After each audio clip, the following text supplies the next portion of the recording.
안녕하세요. 오늘 저희가 함께 깊이 들여다볼 주제는 여러분께서 제공해 주신 자료죠. 개혁파 조직신학 2의 일부를 바탕으로 한 하나님의 작정과 예정입니다. 이거 상당히 무게감 있는 주제인데요. 네, 맞습니다.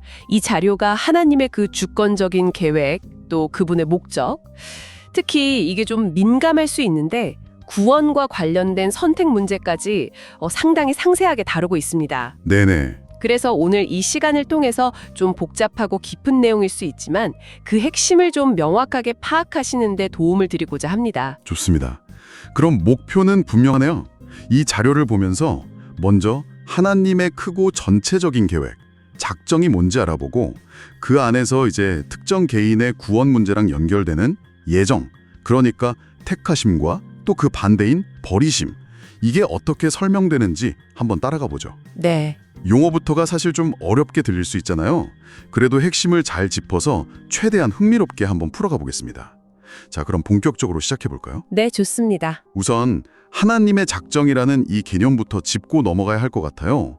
자료에 인용된 웨스트민스터 소교리 문답 7문 보니까 이걸 자신의 뜻의 계획에 따라 세우신 하나님의 영원한 목적, 이렇게 정의하네요. 네, 그렇죠. 그러면서 이걸 통해 하나님이 자신의 영광을 위해서 앞으로 있을 모든 일을 미리 정하셨다, 이렇게 설명하고 있고요. 맞아요. 여기서 이제 중요한 포인트는 이 작정이라는 게 단순히 하나님이 그냥 미래를 아신다, 이 예지와는 좀 다르다는 거예요. 예지랑은 다르다. 네, 이건 하나님의 지혜와 또 그 주권적인 의지가 담긴 아주 적극적이고 능동적인 계획이라는 거죠. 자료에 보면 재미있는 예시도 나오잖아요. 네네. 결국에는 하나님의 더 큰 계획? 예를 들면 그리스도께서 예언대로 베들레헴에서 태어나시는 그런 일들 있잖아요. 그런 것들을 이루는 데 사용되었다. 네, 그런 걸 이루는 데 사용되었다는 설명이죠. 와, 그러니까 이게 하나님이 저 멀리서 그냥 팔짱 끼고 지켜만 보시는 게 아니라 역사의 매 순간순간 크고 작은 모든 일 속에서 자기 계획을 아주 적극적으로 이루어가고 계신다, 약간 이런 의미로 들리네요. 바로 그 점입니다. 그러니까 수동적인 관찰자가 아니라 역사의 주관자시다, 이런 관점이죠. 자료에서 보면 하나님의 활동을 크게 두 가지로 나누잖아요. 내적 활동과 외적 활동. 네, 맞아요. 에드 인트라, 에드 엑스트라. 그렇죠. 삼위일체 하나님 안에서의 활동이 내적인 거고 창조나 섭리처럼 바깥 세상을 향한 활동이 외적인 건데, 이 작정은 본질적으로는 하나님 안에서 이루어지는 내적 활동이지만 그 대상이 피조 세계 전체니까 외적인 방향성을 갖는 거죠. 아하. 그리고 이 영원한 작정이 시간과 공간 속에서 구체적으로 이렇게 실현되는 것, 그걸 우리가 보통 섭리라고 부르는 겁니다.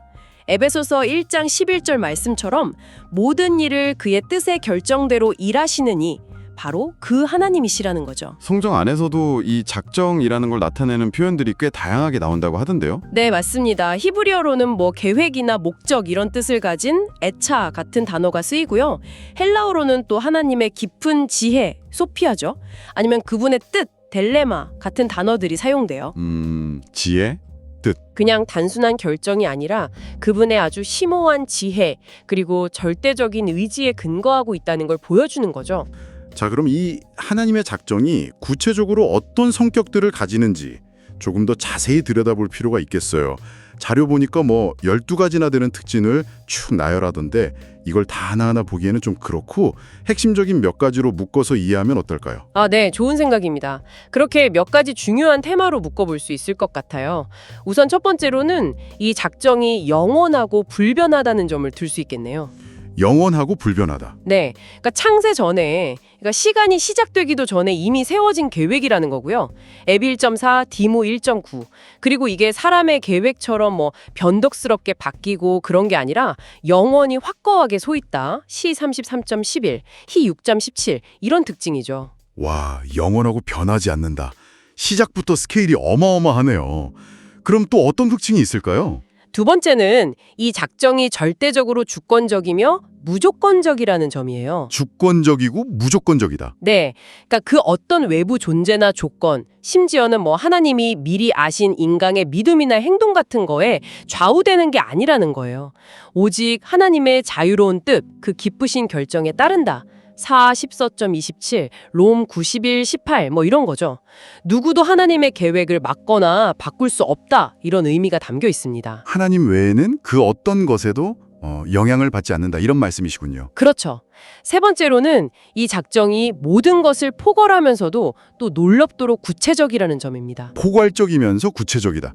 좀 상반되는 것 같기도 한데요. 네, 그렇게 들릴 수도 있는데 이게 뭐냐면 우주 전체의 운행 법칙 같은 거시적인 것부터 시작해서 역사의 큰 흐름은 물론이고 심지어는 개인의 삶의 길이, 시 백선식구 16, 나 더 나아가서는 그리스도의 고난에 대한 아주 세세한 부분들 있잖아요. 예를 들면요. 예를 들어 뭐 목마르다고 하신 거나 뼈가 꺾이지 않은 것 같은 요 19, 28부터 36 정말 디테일한 부분까지 전부 이 계획 안에 포함된다는 설명이에요. 그리고 오류 없이 반드시 성취된다. 잠 19, 11, 4, 14, 24 이런 특징도 있고요. 와, 정말 광범위하면서도 동시에 아주 세밀하네요.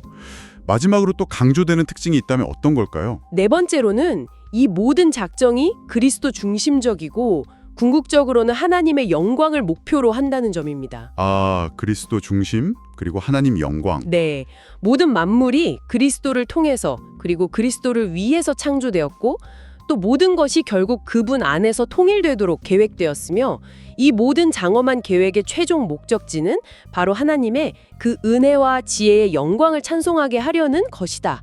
앱 1, 5에서 6, 롬 11, 36 뭐 이런 설명이죠. 물론 이 외에도 자료에서는 작정이 뭐 지혜롭고 선하며 시 33, 4에서 5 우리 인간에게는 좀 신비롭게 롬 11, 33, 44 이런 점들도 언급하고 있습니다. 와, 정말 이 하나님의 계획이라는 건 인간 상상을 초월하는 깊이와 넓이를 가지고 있는 것 같습니다. 자, 그럼 이제 이 작정이라는 큰 틀 안에서 조금 더 특정적인 부분으로 들어가 보죠. 바로 예정, predestination입니다. 특히 개인의 구원과 관련된 택하심, 일렉션에 대한 부분인데요. 이 교리가 역사적으로 참 논쟁이 많았잖아요. 네, 그랬죠. 근데 자료에서는 이걸 성경의 중요한 가르침이라고 강조하고 있네요. 네, 맞습니다. 예정이라는 건 작정 중에서도 특별히 천사들이나 인간들의 그 궁극적인 운명에 관한 부분을 가리키는 용어인데요. 그 중에서도 이제 택하심은 구원에 이르도록 선택받는 것, 그걸 의미하는 거죠. 네. 자료에서 에베소서 1장 3절에서 6절을 아주 핵심적인 본문으로 제시하면서 이 택하심의 성격을 여러 각도에서 설명하고 있어요.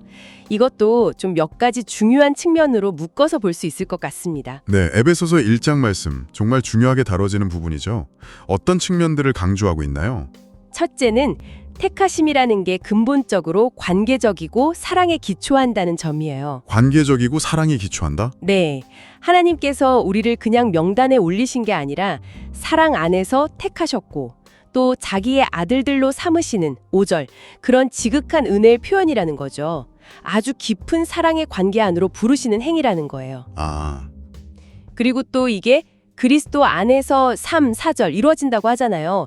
이건 성부와 성자 사이에 영원전에 맺어진 은혜의 언약과 깊이 연결되어 있다는 설명입니다. 뒷 1.2 참조. 그러니까 그리스도 자체가 택함 받은 중보자이시고 우리는 그분과의 연합 속에서 함께 택함 받은 존재가 된다. 뭐 이런 의미로 이해할 수 있습니다. 아, 그리스도 안에서 그분과의 연합 속에서 택함 받는다. 이게 핵심이군요. 그럼 여기서 믿음은 어떤 역할을 하는 건가요? 아, 정확한 질문이십니다. 그게 이제 두 번째 핵심 측면과 연결되는데요. 택하심은 전적으로 하나님의 주권적인 은혜에 근거한다는 점입니다. 전적인 은혜. 네. 하나님께서 우리 안에 뭐 어떤 선한 가능성이나 우리가 앞으로 믿음을 가질 거다 이런 걸 미리 보시고 선택하신 게 아니라는 거예요. 오직 그 기쁘신 뜻대로 5절 아무 조건 없이 주권적으로 선택하셨다는 거죠. 우리의 어떤 조건 때문이 아니라 그렇죠. 우리의 믿음은 택하심의 결과이지 원인이 아니라는 관점입니다. 사도행전 13장 48절 보면 영생을 주시기로 작정된 자는 다 믿었더라. 이런 말씀 있잖아요. 이게 그걸 잘 보여주죠. 우리의 행위나 자격이 먼저가 아니라 하나님의 주권적인 뜻이 먼저다. 그럼 이 택하심의 목적은 결국 무엇일까요? 그게 이제 세 번째 측면입니다. 택하심은 영원하며 거룩함을 지향하고 궁극적으로 하나님의 영광을 드러낸다는 점이죠. 영원, 거룩함, 하나님 영광. 네. 창세전의 4절, 이루어진 이 영원한 선택은 우리를 궁극적으로 거룩하고 흠이 없게 하시려는 4절 목적을 가지고 있다는 거예요. 그러니까 우리가 거룩해서 택함받은 게 아니라 택함 받았기 때문에 거룩함으로 나아가게 되는 그 원동력이 된다는 거죠. 롬 8.29 참조. 아, 순서가 그렇군요. 네. 그리고 이 모든 과정의 최종 목적지는 결국 그의 은혜의 영광을 찬송하게 하려는 것. 6, 12, 14절이다. 이렇게 정리할 수 있겠습니다. 듣고 보니 이 택하심 교리가 단순히 뭐 누가 구원받냐 안 받냐 이걸 넘어서서 하나님의 그 깊은 사랑, 주권, 그리고 거룩한 목적과 영광이라는 훨씬 더 풍성한 내용을 담고 있는 거네요. 하지만 역시 이 지점에서 좀 마음이 무거워지는데 택하심이 있다면 필연적으로 그 반대편, 즉 버리심, reprobation, 유기에 대한 이야기도 나오게 되잖아요. 네, 그렇죠. 솔직히 이 부분은 뭐 듣기에도 그렇고 이야기하기에도 상당히 좀 부담스러운 주제인 것 같습니다. 네, 맞습니다. 분명히 쉽지 않은 주제죠. 버리심 교리는 하나님께서 어떤 이들을 그들의 죄 가운데 그냥 내버려 두시고 또 그 죄에 대한 공의로운 형벌을 받도록 정하셨다 이런 내용인데요. 받아들이기 어려울 수 있지만 자료에서는 이 역시 성경의 근거에서 설명하려고 시도합니다. 크게 두 가지 방식으로 설명을 해요. 어떤 방식들인가요? 첫 번째는 하나님께서 어떤 죄인들을 회개하지 않는 그 완고한 마음 상태에 그냥 그대로 내버려 두시기로 결정하셨다는 관점이에요. 약간 소극적인 측면이라고 볼 수 있죠. 내버려 두신다. 네, 구약에 나오는 엘리 제사장 아들들 3상 25, 나 출애굽 때 바로왕, 출 4에서 14장, 롬 97, 18, 또 이사야 시대의 이스라엘 백성들 4, 6에서 90 같은 경우가 예로 제시됩니다. 여기서 중요한 건 하나님이 죄를 만들거나 막 부추기시는 게 아니라는 거예요. 그건 아니고? 네, 죄를 억제하고 돌이키게 하는 그 특별한 은혜를 주시지 않음으로써 그들 자신의 선택과 그 죄악된 본성에 그냥 내맡기신다는 그런 이해입니다. 하나님이 적극적으로 악하게 만드시는 게 아니라 은혜를 거두시는 형태로 나타난다. 뭐 이런 거군요. 그럼 다른 측면은 뭔가요? 두 번째는 조금 더 적극적인 측면으로 볼 수 있는데요. 어떤 이들이 그들의 죄 때문에 하나님의 공의로운 심판과 영원한 형벌을 받도록 정해졌다는 설명입니다. 정해졌다. 네, 잠언 16장 4절, 악인도 악한 날에 적당하게 하셨느니라. 유다서 4절, 옛적부터 이 정죄를 받기로 미리 정해진 자니. 베드로전서 2장 8절, 그들을 이렇게 정하신 것이라. 같은 구절들을 근거로 들어요. 심지어는 이렇게 버려진 자들의 멸망조차도 좀 역설적이지만 하나님의 영광을 드러내는 데 사용된다는 관점까지 나아갑니다. 멸망조차도 영광을 드러낸다. 네, 예를 들어 바로 왕의 그 완고함이 오히려 하나님의 구원 능력을 온 세상에 알리는 계기가 되었고, 출 9.16, 가룟 유다의 배신조차도 결국엔 하나님의 구속 계획을 이루는 과정의 일부였다는 거죠. 요 17.12, 로마서 9장에 나오는 토기정의 비유 있잖아요. 네, 진노의 그릇, 긍휼의 그릇. 맞아요. 그 비유가 진노의 그릇 버려진 자와 긍휼의 그릇 택함 받은 자 모두 궁극적으로는 하나님의 주권과 영광을 드러낸다고 설명하는 거죠. 와, 듣고 보니 정말 복잡하고 또 어려운 결론들이 계속 떠오르네요. 당연히 이런 교리들에 대해서 반론들도 만만치 않을 텐데요. 자료에서도 이런 반론들을 좀 다루고 있죠. 예를 들면 가장 근본적인 질문 같은 거요.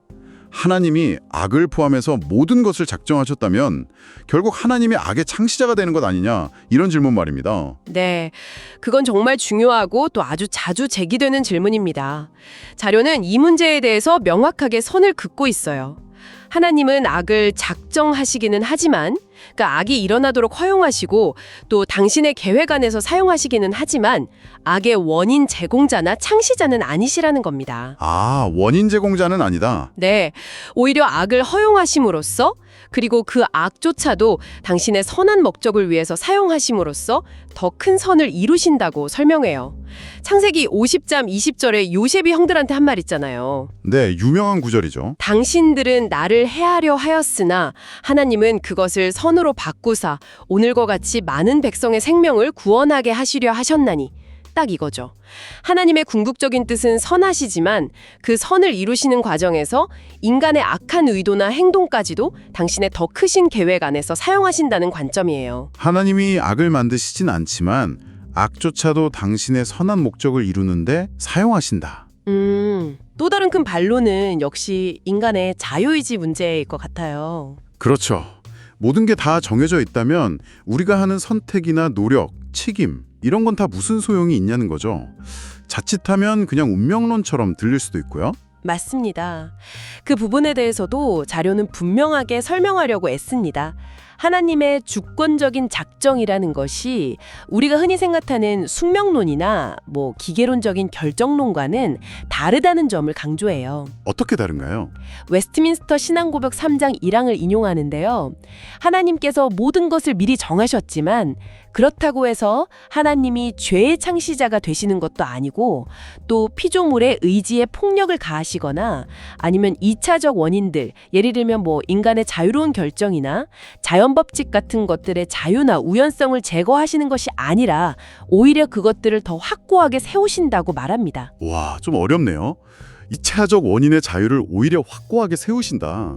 네, 좀 어렵게 들릴 수 있는데 핵심은 하나님의 궁극적인 계획과 인간의 자유로운 행위 및 책임이 서로 모순되지 않고 함께 간다는 설명이에요. 성경 자체가 이 둘을 그냥 나란히 제시한다는 거죠. 예를 들어서 예수님의 십자가 죽음은 분명히 하나님의 정하신 뜻이었잖아요. 하지만 동시에 그 일에 가담했던 사람들의 그 죄악된 행동에 대한 책임도 분명히 묻고 있거든요. 누가 22장 22. 하나님의 계획 안에서 일어난 일이지만 그 행동에 대한 책임은 인간에게 있다. 그렇죠. 그 둘이 같이 간다는 겁니다. 와, 정말 어려운 지점인데 그렇다면 결과적으로 하나님의 작정을 믿는다는 것이 우리를 수동적으로 만들거나 노력을 포기하게 만드는 건 아니다 이런 결론이 나오는 건가요? 정확합니다. 오히려 그 반대라고 자료는 이야기하고 있어요.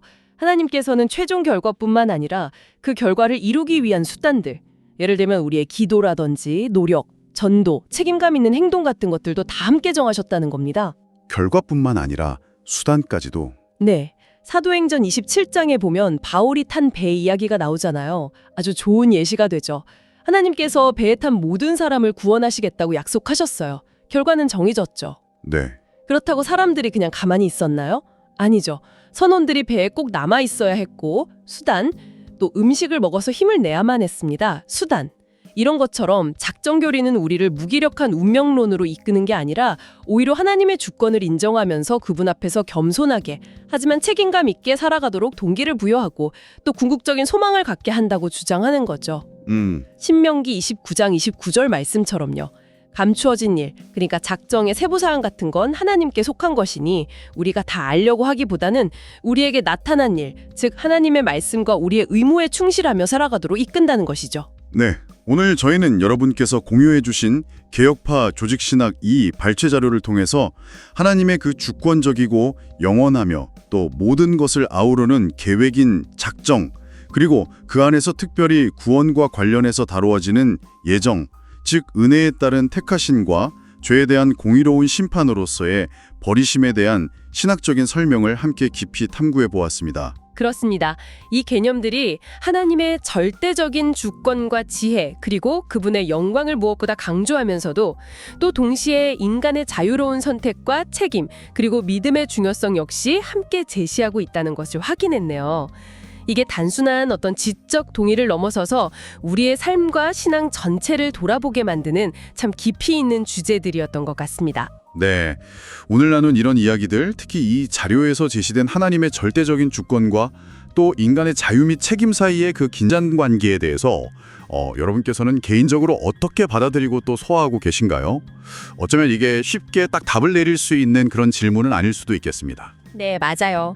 정답을 찾는다기보다는 오늘 나눈 이 깊이 있는 신학적인 탐구가 혹시 여러분의 기존 생각에 어떤 새로운 질문을 던졌는지 혹은 당신이 하나님을 이해하고 또 세상을 바라보는 관점에 어떤 성찰을 가져다 주었는지 잠시 시간을 내서 생각해 보시는 것, 그것 자체가 참 의미 있는 여정이 되지 않을까 싶습니다. 오늘 이 깊은 이야기에 함께 몰입해 주신 여러분 감사합니다. 다음 시간에 또 다른 흥미로운 자료와 함께 찾아뵙도록 하겠습니다.